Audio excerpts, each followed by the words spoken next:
Funding for this program was provided by the Annenberg CPB project. Additional funding provided by the people of Dow, the company that lets you do great things. The 8,000 scientists of the Eastman Kodak Company. The Exxon Education Foundation on behalf of Exxon scientists. And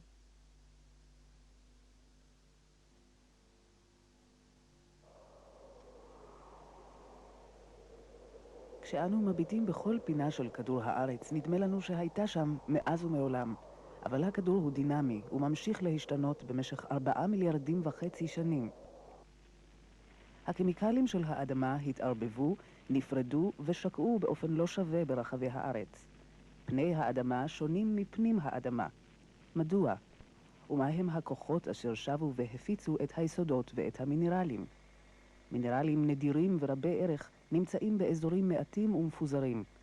נדירותם מעודדת חיפוש אחר תחליפים, וכיום מסוגלת הטכנולוגיה המתקדמת למצוא שימושים חדשים ואקזוטיים לרוב התחליפים המצויים. עברנו ועתידנו, שניהם מעוגנים בכימיה של כדור הארץ.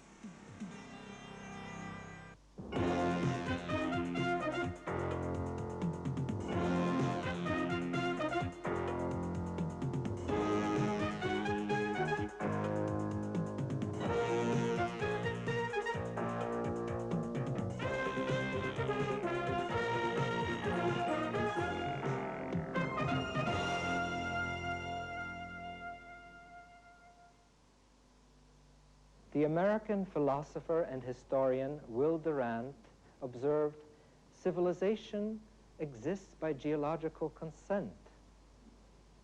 Think about that.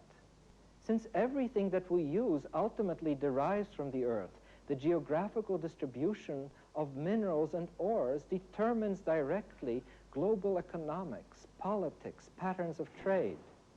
Here is a sample of stainless steel. An important component in it is the metal chromium. Chromium is also used in alloys that make hubcaps and jet engines. And where does chromium come from? From ores from deposits that are found mainly, as are those of platinum, as are diamonds, in South Africa or in the Soviet Union. Another strategic metal, tin, is found mainly in Southeast Asia. There is oil under Saudi Arabia. There is very little oil under Israel. How did valuable minerals come to be in one place and not another? Well, there's a lot that we don't know about this yet. We don't know why one part of the globe was chosen to be rich in chromium and not another, but we've learned a great deal about how nature concentrates minerals, how it does it on the floor of the ocean or on the top of land. We've learned about how ore deposits are formed, the underlying chemistry of this planet.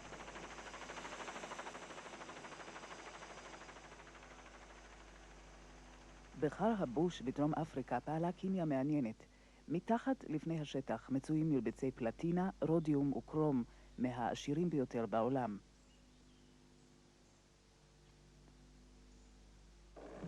מינרל הוא חומר המצוי בטבע ולא מערך כימי אופייני. לריכוזים של מינרלים שיש להם ערך כלכלי קוראים מחצבים. מכיוון שאזורים מסוימים כמו דרום אפריקה עשירים במחצבים ובמינרלים ואזורים אחרים לא, הרי עושרן של מדינות שלמות, של אנשים וממשלות, תלוי בעושר הגלום באוצרות הטבע שלהם. מאז התקופה הפרה-היסטורית גילינו מגוון של מינרלים ואנו משתמשים בו לצרכנו. כיצד השיגו אבותינו את המינרלים ואת היסודות שנזקקו להם מן האדמה? אחת השיטות הקדומות שימשה במכרה בדיל קדום זה בקורנוול שבאנגליה. הציתו מדורות גדולות בבסיסם של צוקי סלעים. החום הרב סדק את הסלעים וחשף את אפרת הבדיל שאותה קראו לאחר מכן. כיום משתמשים בדינמיט ובאמוניום חנקתי כדי לפוצץ את הסלע ולהגיע אל אורקים עשירים במחצבים. בעוד אנו מפוצצים, קודחים וחוקרים את נבחי האדמה, תלויה התפוקה שלנו בטכנולוגיה, בצרכים של התקופה ובמחיר. כיצד הגיעו המינרלים והיסודות למקומות שבהם הם נמצאים? כדי לענות על השאלה, עלינו להתחיל מבראשית ולחזור מיליארדי שנים לאחור. מדענים מאמינים כי בתוך האבק המתאבך של הענן הקדמון התרחשו ריאקציות כימיות. היו שם רוב היסודות ומגוון של מינרלים. מינרלים מסוימים התפרקו ואחרים נוצרו. כוח המשיכה החזיק את הכדור על כנו. בתחילה הייתה האדמה כדור הומוגני. עם הזמן, בגלל הרדיואקטיביות הטבעית של כמה מן היסודות במעבה האדמה, עלתה הטמפרטורה, וברזל, אחד מן היסודות הנפוצים ביותר, ניתח ושקע למרכז הכדור. גרעין הכדור היה אז בתהליך של התהוות. זו הייתה תחילתה של ההתמיינות. סלעים ומינרלים שונים החלו להגיח מן הכדור ההומוגני של האדמה. חומרים מותחים, קלים יותר, צפו על פני השטח, שם התקררו ויצרו קרום פרימיטיבי. כדור הארץ הפך לגרם שמיים מרובד, בעל גרעין ברזל דחוס במרכזו. מעליו נמצאת המעטפת, המורכבת מסיליקטים דחוסים וקרום של סלעים ומינרלים קלים יותר. האדמה כולה עשירה בברזל ובחמצן, בצורן ובמגנזיום ובכמויות קטנות של יסודות אחרים. אבל אנו מסוגלים להפיק בנוחות רק את היסודות המצויים בקרום. ככלל, שונים היסודות המצויים בשפע בקרום מאלו שבאדמה, כמו שאפשר לראות באיור הזה. שימו לב שרק 6% מן הברזל המצוי באדמה מצויים בקרום, היכן שאנו מסוגלים להפיקו. שאר הברזל מצוי בגרעין. יחד עם זה, יש אחוזים גבוהים של חמצן, צורן ואלומיניום המשולבים יחדיו בקרום. אבל המינרלים אינם מפוזרים באופן שווה על פני האדמה. בכמה מקומות בודדים התרכזו יסודות נדירים ויקרי ערך. כיצד?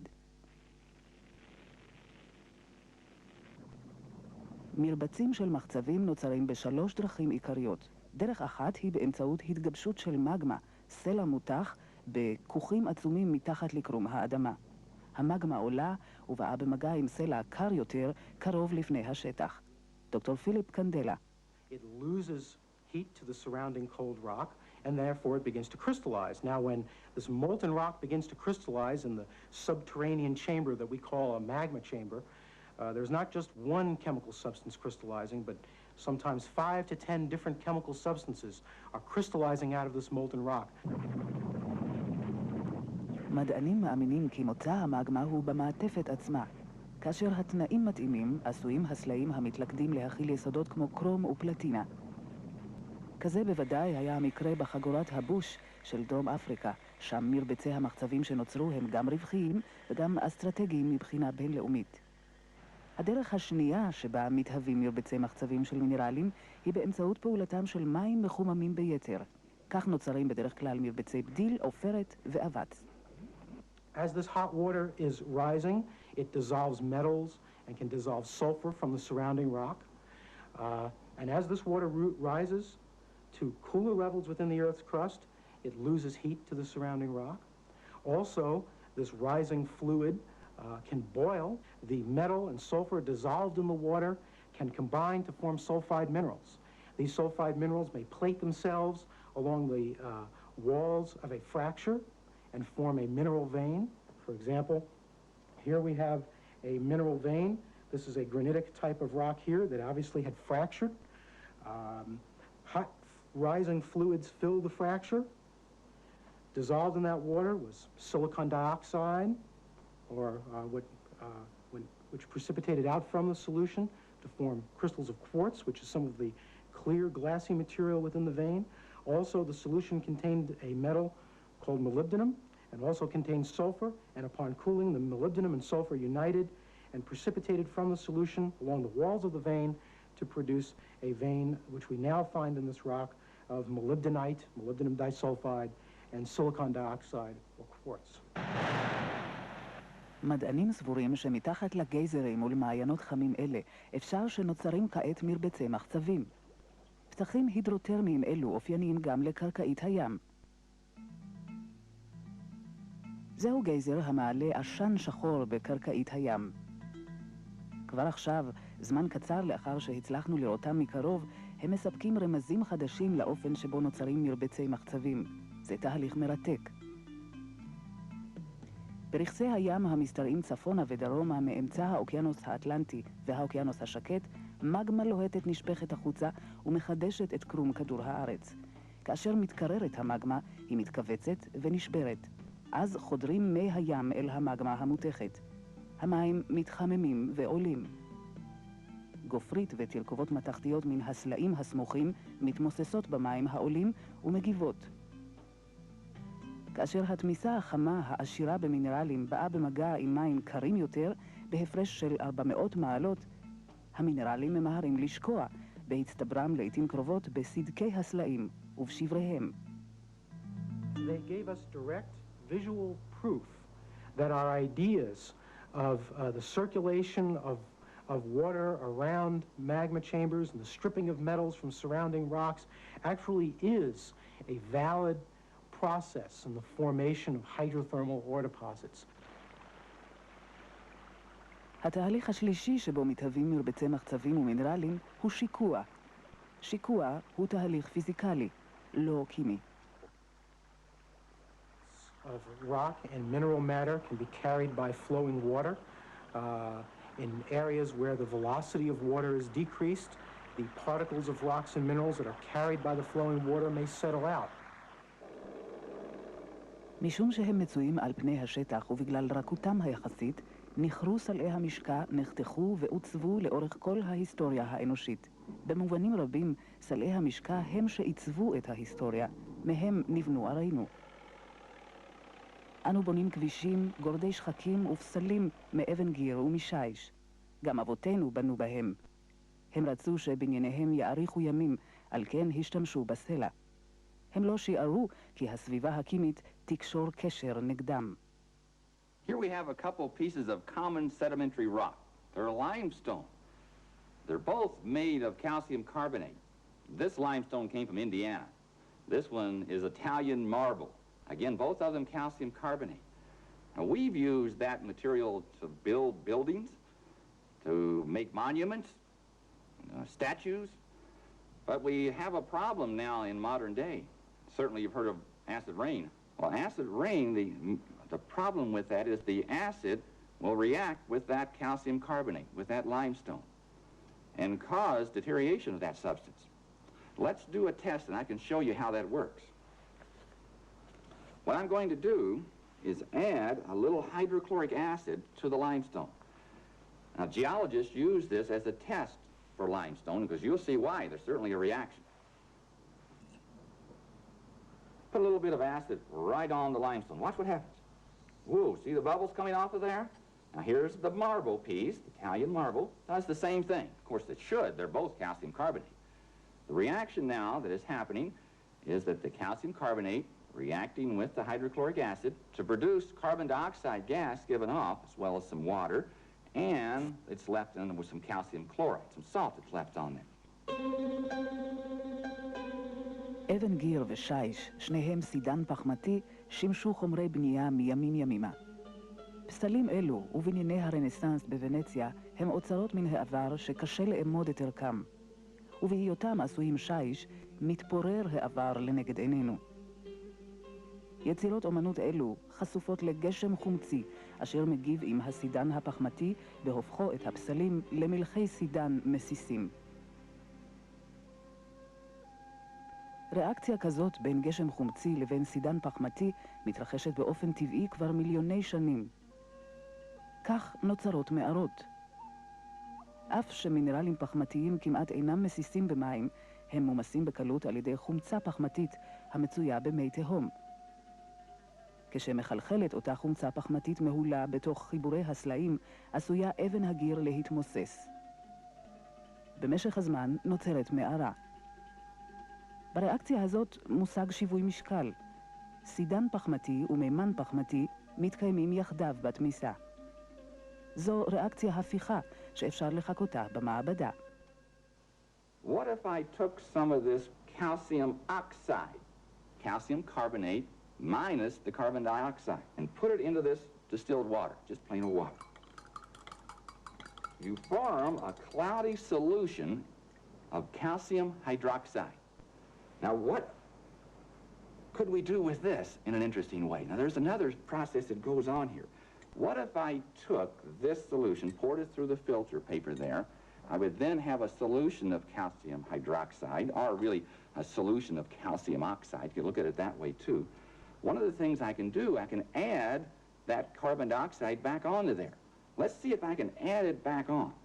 So I can take that filtered, I already did the filtering process for you, take some of this filtered solution of calcium oxide, really calcium hydroxide, a base, and blow into it. Now, if I'm not going to drink it, am I? I'm going to blow into there. So blowing in means now that I'm adding carbon dioxide. We breathe in oxygen, we breathe out carbon dioxide. Watch what happens.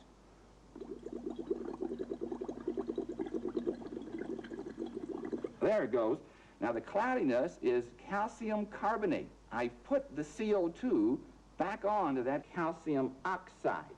Now let me speed this process up a little bit for you by adding in some dry ice. The dry ice is solid carbon dioxide, so it's a more concentrated form. Put that in there. I'm going to put quite a bit of it. So initially what you will see is that solution getting more cloudy. You're forming more calcium carbonate. But there's an interesting phenomena that occurs. And what that is that bicarbonate will be formed. Now, the bicarbonate is soluble. It will dissolve in the solution. And hopefully we'll see it clear up.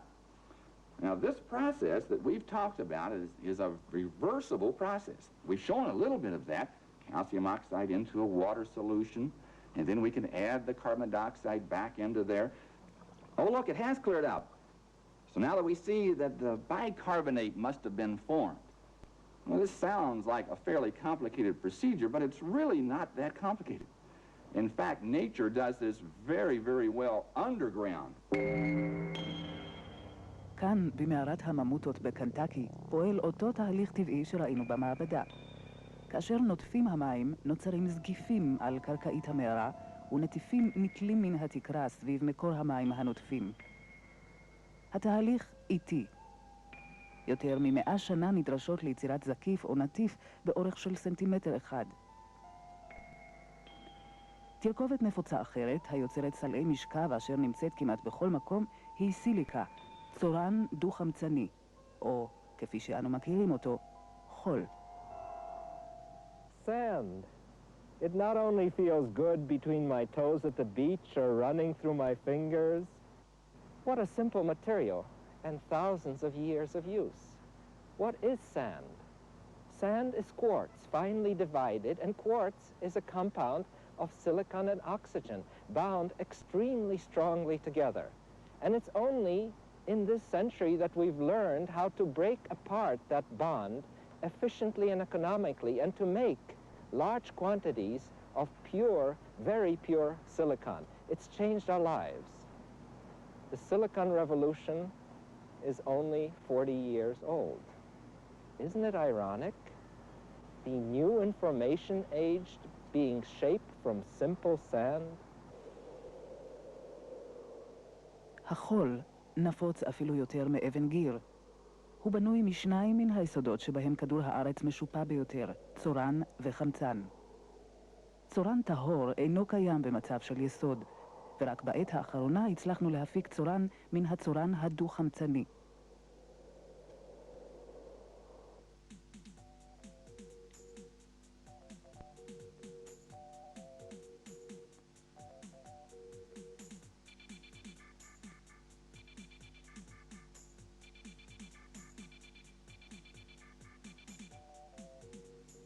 המהפכה החדשה של טכנולוגיית הצורן נבנתה על בסיס תגליות אלו.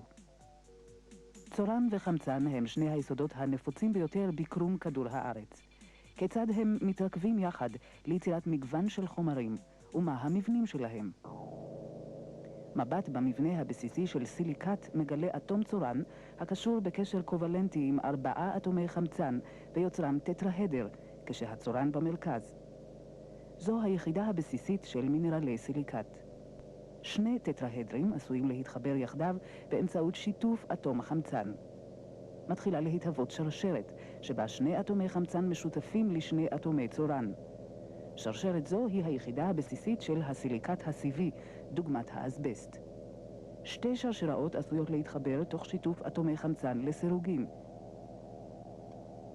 עתה יכולות השרשראות להתחבר תוך שימוש בקשרי צורן, חמצן, צורן. נוצרים לוחות, כמו במבנה הנציץ. הלוחות עשויים להיערם זה על גבי זה. כל אחד מן הטטרהדרים מתחלק בכל אטומי החמצן עם טטרהדרים אחרים, ביוצרם מערך תלת-ממדי דוגמת הקוורץ. אורך כל הקשרים בין הצורן לבין אטומי החמצן זהה.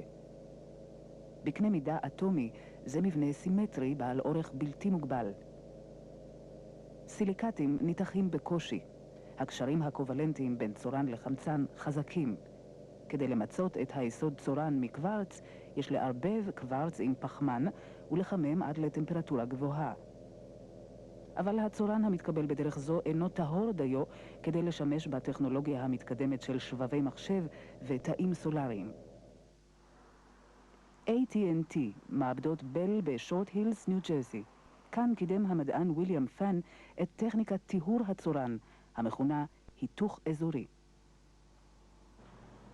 Well, they had a remarkable collection of brilliant people here when I first showed up on the scene in 45. דוקטור פילד וינסלו הוא כימאי אורגני. We have to seal off the tube with a monomer in the next couple hours before it explodes. אף על פי שלא היה מעורב ישירות בפרויקט המוליכים למחצה, הוא זוכר את היום שבו נכנס ויליאם פן למשרדו.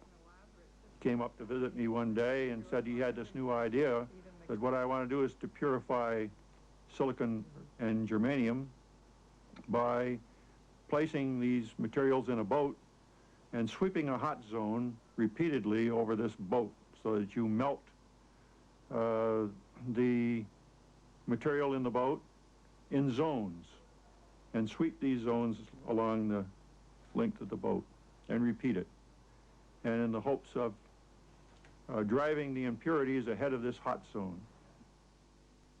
העיקרון שבו השתמש ויליאם פן היה שכאשר נוזל מתמצק, הגביש אינו נוטה לכלול בתוכו חומרים זרים, זיהומים. כתוצאה מכך, הזיהומים מתרכזים באזור הנוזל. And the object is that when this silicon resolidifies, the impurities in this molten zone are pushed ahead of the solidifying material. And each time, more and more of the impurities are swept toward one end of the boat. מדעני בל ידעו כי תכונותיו החשמליות של הצורן תלויות במידת הטוהר שלו. הם ידעו כי אם יצליחו להשיג צורן טהור ויוסיפו לו כמויות זעירות אך מדודות של יסודות ייחודיים, יוכלו לפקח במדויק על המוליכות שלו. כתוצאה מעבודתו של פן בטיהור צורן, התאפשרו תכנונם ובנייתם של טרנזיסטורים אשר החליפו את שופרות הוואקום. כל זה היה לפני כ-40 שנה. הטכניקות השתנו. עתה לוקחים גבישי צורן, פורסים אותם ומוסיפים להם כמויות מבוקרות של יסודות קורת. כך עשויים שינויים עתידניים בטכנולוגיה ובביקוש להכתיב את צרכינו בעולם היסודות והמינרלים שלהם.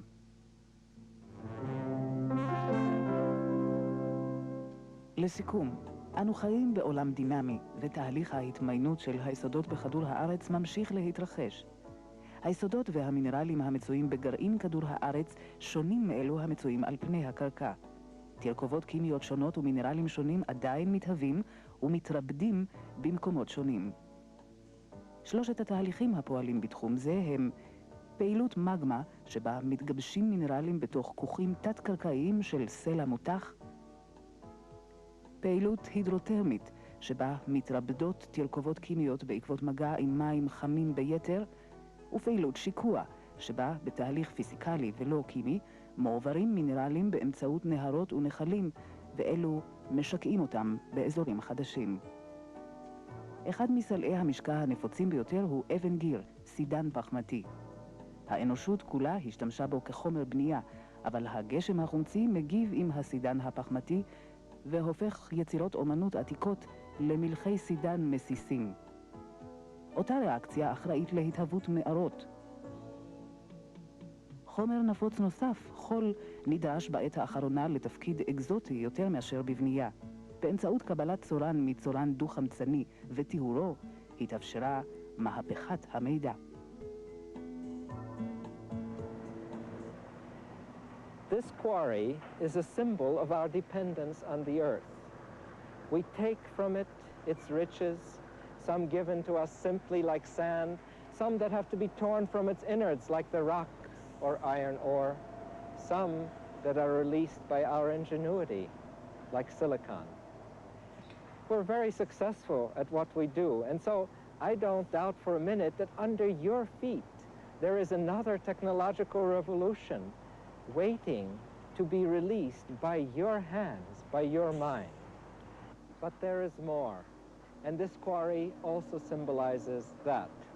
The earth, the oceans, the atmosphere, we ourselves have been part of a grand enterprise, a living planet. It's not been a static one, it's changed. Remember those marvelous cycles of carbon dioxide, of water, that we talked about in an earlier program? They've evolved with time. But then we come on the scene, masters at transforming, at technology, and we have modified these cycles, not just one of them, but many of them, and we intrude on them with a chemical shock, with a perturbation that is introduced in the geological equivalent of a blink of an eyelid, a mere 100 years or so. The perturbations that our civilization, our culture, have introduced to the earth may exceed the repair mechanisms that this marvelous organism, chemical system, has evolved for itself. This excellent canopy, our home in matter and in spirit, it deserves our best.